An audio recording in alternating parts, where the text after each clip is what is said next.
शुभ सकाळ मु सैश्वता नायक पंचम श्रेणी अध्ययन करुँच मुझे मंचल किसी कहवाक सुजोग पाई निजक धन्यवाद करुँच।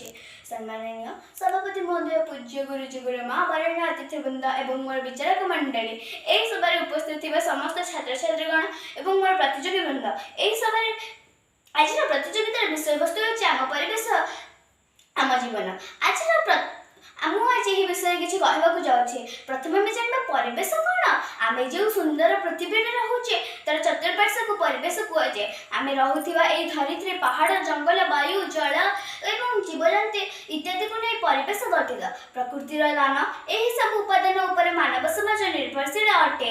आमर प्रतिदिन जीवन शैली में यही सब उपादान को नहीं व्यवहार करुचु।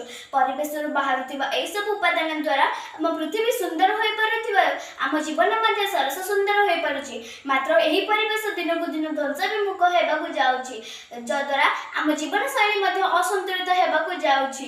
यथा द्रुतगति बढ़ुवा जनसंख्या एवं जानवाहन बाहर अंगारकाम्ल बाष्प आम परिवेश को प्रदूषण करुचे। बहुल मात्रा प्लास्टिक व्यवहार जो आम परिवेश धीरे धीरे ध्वंस विमुख होगा लाଗୁଛି। यही कारण जदि बढ़ी चलिବ तेबे आम जीवन नष्ट होगा लगे। आम चतुर्पार्श्व 50टा जिनिस न पकाई आम परिवेश को परिष्कार रखा द्वारा आम बहु मारात्मक रोग मुक्ति पाइबा, यथा डेंगू, मलेरिया, हईजा इत्यादि।